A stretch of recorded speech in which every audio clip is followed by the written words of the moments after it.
Le soir vient, ça s'est un peu calmé.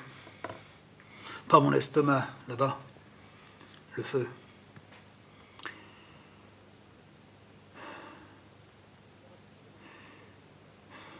Je ne sais pas si je dois dire qu'il y a des images qui me rappellent des événements et que ces images-là passent dans ma tête.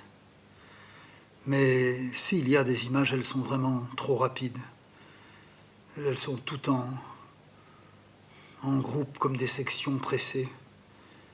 Elles aussi, elles ont leur brêle. D'autres, qui ne ressemblent à rien, s'immobilisent en moi. J'ai été secoué. Je ne sais pas comment appeler ça. Nous étions partis depuis des mois. Des mois. On a vécu dans une insécurité totale. On a cru. C'est peut-être la seule façon de croire que celle que nous avions. Il n'y avait pas de victoire possible, je suis tout à fait convaincu. Je l'étais sur le moment même. Mais ce côté désespéré qu'il y avait en ce que nous faisions, c'était quelque chose de beaucoup plus fort que les balles qui pouvaient faire mouche. C'était l'affirmation. Je ne crois pas que je dise ça seulement qu'aujourd'hui. Je suis sûr de ne pas pouvoir me l'être dit à l'époque.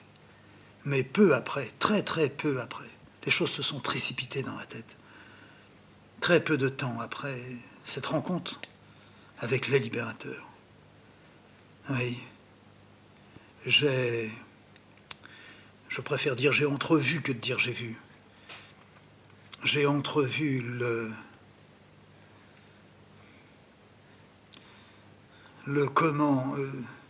comment j'étais devenu ça. Je ne veux pas dire comment j'étais devenu un maquisard, un partisan. Non. Comment petit à petit, non pas quelles que soient les rivières traversées, que j'ose pas appeler des événements, c'est tout autre que des événements. Mais comment je me suis glissé en perdant chaque jour un peu plus de ce qu'il fallait que je perde. Voilà. Au fond, je suis né pauvre, dans une famille de pauvres. Mais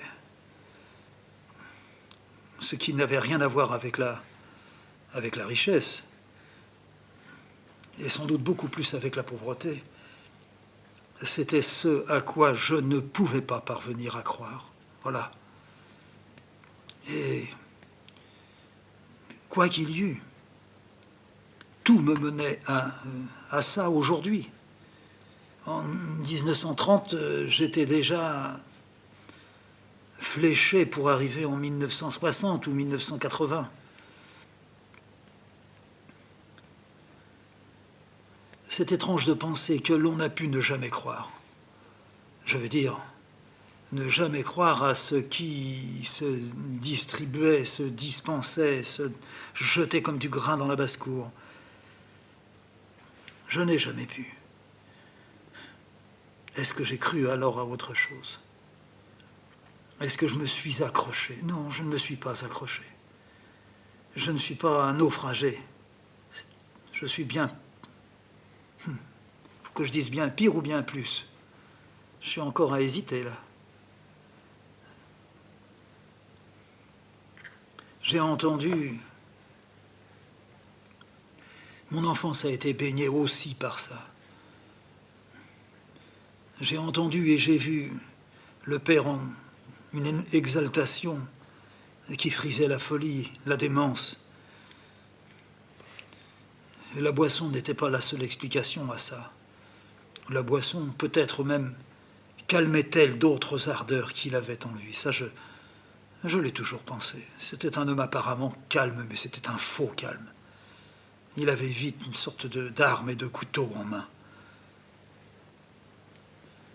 Et il s'en est servi davantage contre lui parce que les hommes l'ont... Pour lui, on peut dire l'ont déçu. Moi, je ne peux pas dire que les hommes m'aient déçu. Peut-être que les artistes me déçoivent, oui. Ça, c'est une engeance. Trop d'orgueil, trop d'égocentrisme, trop... Mais du côté des ouvriers, il n'y a pas ça. Ils ignorent l'orgueil, ils sont beaucoup plus nobles. Avant, j'ai été élevé là-dedans, et je ne vais pas penser maintenant que je suis donc plus noble que... Non, je ne suis pas plus noble, mais j'ai le sentiment du devoir, de l'honneur. Moi, je sais ce que c'est que l'honneur, mais il ne s'agit pas du mien. Il s'agit de l'honneur d'être vivant, et donc de tout faire pour respecter cette vie qui est. Et à l'intérieur de cette vie, alors voilà, moi je me suis glissé que d'échardes. Mais que d'échardes. J'ai jamais voulu que cessent les échardes. Je n'ai jamais cru. Mais est-ce qu'il y croyait, lui? Je finis par être chiant à toujours ramener mon père. C'était quand même pas un modèle, hein. Mais pour un petit garçon, c'est un peu un modèle, le père. C'est pas un mauvais père quand il rentre et qu'il dit « j'en ai marre, je peux plus supporter ce qu'on nous fait faire. C'est un travail de con ». J'avais pas besoin d'un dessin pour comprendre ça. J'avais qu'à l'attendre une fois à la sortie de chez Renault, puis à voir la gueule qu'il avait avec la gueule des autres. Ah, il n'avait même pas le confort dans la tête. Et puis ils étaient fiers de ne pas avoir le confort dans la tête. C'était pas ça. Je sais pas s'il rêvait. Ben, pourquoi il n'aurait pas rêvé? Mais il rêvait pas à... Non, je l'entendais. Ça, je le vois et je pourrais dire que je me vois aussi. On était dans la loge. Oh, j'étais môme. Je ne sais pas si l'oncle s'était déjà tué. Ah, c'est curieux, cette espèce de barrière. Il y a eu avant la mort de l'oncle et après la mort de l'oncle. Ouais. On pourrait dire aussi, il y a eu avant l'hémoptysie de ma mère et après l'hémoptysie de ma mère. Il y a bien eu avant l'hémoptysie de Cécile et après l'hémoptysie de Cécile. Il y en a eu des choses avant et après. Pas des milliers, mais quelques-unes qui marquent comme ça. Tout le temps, il y a le sang. S'il n'y a pas le sang, il n'y a rien. Ouais. Un peu primitif. Alors, et mon père, un jour, il a eu son premier poste de radio. Oui, il avait acheté ça chez Magenta. Magenta, c'était un gars qui faisait des postes plutôt d'occasion que neufs. Il en avait quelques-uns de neufs. Les fameux pâtés Marconi, mais mon père disait, les pâtés, ça fait des taches. Et c'est vrai que ça ne marchait pas tellement bien. Tandis que les postes d'occasion, où est-ce qu'il était allé les chercher? Il bricolait ça, Magenta. Ben, il bricolait tellement bien qu'il avait dit à mon père, celui-là, c'était un poste, il avait le dessus tout arrondi, il y avait 3 boutons, puis un cadran rond. C'était le cadran qui tournait, puis l'aiguille qui était fixe. Avec une antenne et une bonne terre. Eh bien, je vous garantis, il vous voyait, c'est un ouvrier, mais il vous voyait. Je vous garantis que vous pouvez prendre le soir à 10h Moscou. Bon Dieu, mon père, il avait fait un saut. Dit. Prendre Moscou? Ouais, les émissions en français. À cette époque-là, mon père, je suis pas sûr qu'il y croyait encore. Non, parce que c'est pas possible de croire à des bonhommes qui ont en main votre destinée, qui réfléchissent pour vous. Mon père voulait pas ça, sinon il n'aurait pas été ce qu'il était. Il volait chez Renault, et ce qu'il avait volé, il allait le balancer dans la Seine. Alors plus tard, quand j'écrirai ça, dans la Ghana, les communistes, ils me tomberont dessus, ils me casseront la gueule même. Hein. Je suis un lâche, un traître, un dégueulasse. Je suis contre la classe ouvrière. Ouais. C'est eux qui sont contre la classe ouvrière. Ouais. Qu'est-ce que je veux? Rien. Qu'est-ce qu'elle voulait, la classe ouvrière, à ce moment-là? Elle voulait pas entendre les sornettes qu'on leur disait, puis qui les a fait se faire écraser, pour ensuite les mener à coups de trick. Elle voulait pas ça. Grand déçu, grand déçu. J'ai peut-être porté la déception en naissant, c'est possible. Mon père, il en avait plein le foutre. Mais en tout cas, il est revenu avec son poste, il l'a payé. Il a mis longtemps pour le payer. Mais il l'a payé. Et il a attrapé Moscou. Un jour, il a dit « Venez, on s'y met ». Alors on était dans la loge. Ma mère disait « On va avoir des problèmes, naturellement ». Je ne me rappelle pas s'il y avait l'oncle. C'est qui s'est tué de bonheur. Mon père, il a dû attraper Moscou vers 33-34. Et 33-34, l'oncle, il était en train de se flinguer. De toute façon, l'oncle, il s'est flingué quand on était en bas, dans la cave. Or, le poste, mon père, il l'a eu quand il était dans la loge, après la cave. C'est moi, après, qui ai dormi dans la cave, avec la grand-mère, jusqu'en 41. Mais eux, ils dormaient dans la loge. Et alors, l'oncle, il était mort. Alors, on était là, autour du poste. Il y avait la grand-mère, qui comprenait très mal le français, alors qui tendait l'oreille quand même, qui disait que ça avait un beau son. Oui. On n'entendait rien, mais elle trouvait que ça avait un beau son. Ça faisait... C'était difficile à attraper, disait mon père. Puis il s'est mis sur ce qu'il appelait la bonne longueur. Et ma mère, elle se foutait de sa gueule. Elle disait, tu peux toujours attendre ton Moscou, tu vas voir.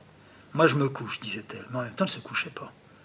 Au bout d'un moment, elle disait, bon, maintenant, moi, je me déshabille. Mais elle ne se déshabillait pas. Puis elle a dit, oh, tu commences quand même à nous casser, hein. Mon père, il l'a regardé, elle a dit, faut avoir de la patience si tu veux entendre Moscou, ma petite. Ça va venir. D'un seul coup, ça va venir. Pour le moment, ils n'émettent pas. Oh, ma mère, elle dit, qu'est-ce qu'ils mettent pas? Ils n'émettent pas. Qu'est-ce qu'ils n'émettent pas? Oh, t'es bouché, ma fille. Hein. Ils n'ont pas encore branché. Ah bon, ils vont brancher pour toi. Mais non, que t'es bête. Ils vont le brancher à l'heure.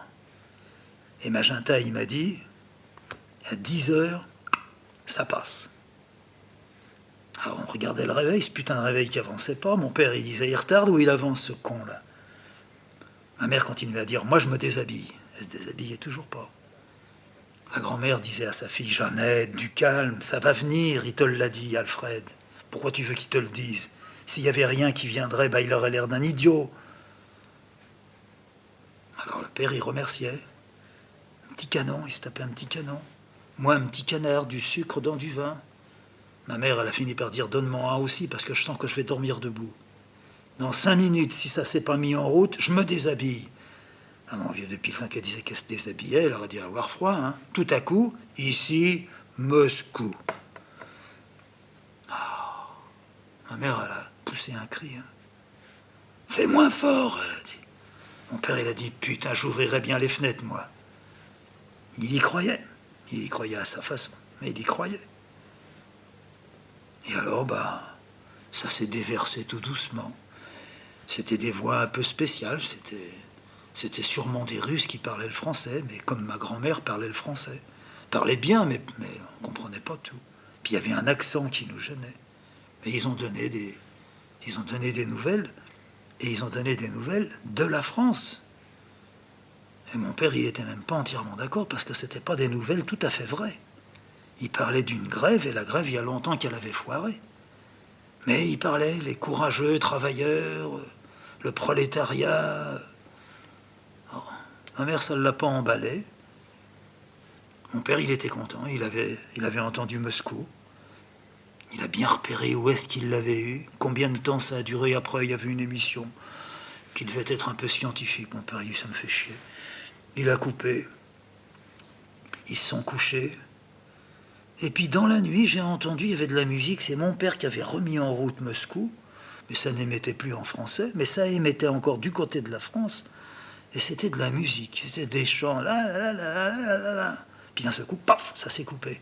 Et le lendemain matin, une engueulade entre le père et la mère, qui venaient toujours prendre leur repas en bas à la cave avec nous, puis le petit déjeuner, puis qui a préparé les casse-croûtes, et qu'elle a fait la sérénade à mon père en lui disant, c'est bien la dernière fois que tu fais ça. Allez mettre le poste en route à minuit, mais tu te rends pas compte, on va se faire virer de la loge. Mon père, il disait, c'était de la belle musique, là. Hein, ça, tu vois, Nanette, si on veut écouter de la belle musique, c'est le soir à minuit qu'il faut écouter Moscou. Ça a l'air d'être amusant comme ça. D'abord, c'est amusant. D'abord, pourquoi ne pas rire? Pourquoi ne pas dire ces cons-là, ils disent que la grève, elle a marché puis qu'elle n'a pas marché? C'est marrant d'entendre ça. C'est déjà un indice. Et puis, bah ça s'est mis en place comme ça. Mais ça s'est mis en place en moi après les sourires ou les amusements que mon père pouvait nous provoquer tout le temps, tout le temps. Même quand il dégoisait complètement. C'était toujours... il y avait toujours une forme de prendre un peu en dessous la jambe. C'est lui qui disait ça. Moi, je les prends en dessous la jambe. J'ai jamais bien compris ce que c'était. Si ce n'est que... En dessous la jambe, c'est peut-être une danse, c'est peut-être... sinon, est-ce qu'il voulait dire pisser en mettant sa main en dessous la jambe? Il se pisserait dessus, c'était pas ça. Alors, en dessous, je prends tout en dessous la jambe. C'est-à-dire, il levait la jambe à un moment donné. On levait la jambe, les bonnes femmes levaient la jambe en dansant, paraît-il. Alors c'était s'en foutre.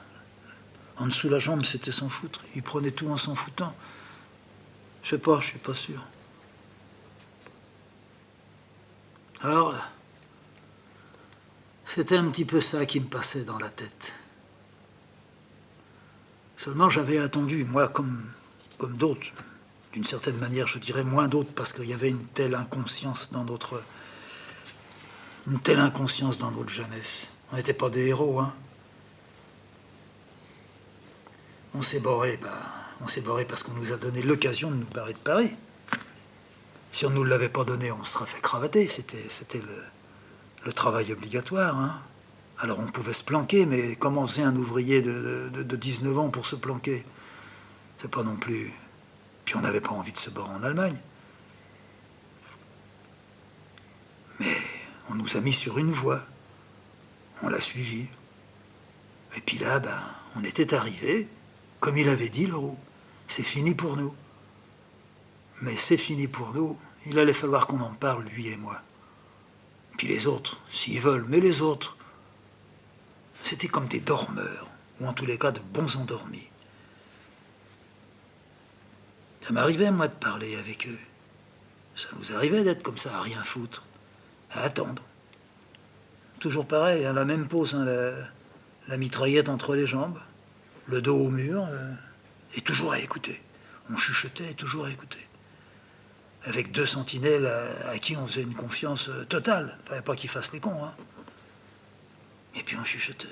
Mais c'était quand même pas des grands programmes et des grands projets, hein. C'était pas le genre, qu'est-ce que tu feras, tu te marieras et tout ça. Ça rentrait pas en ligne de compte. Ce qui est sûr, c'est que c'était quand ils auront foutu le camp.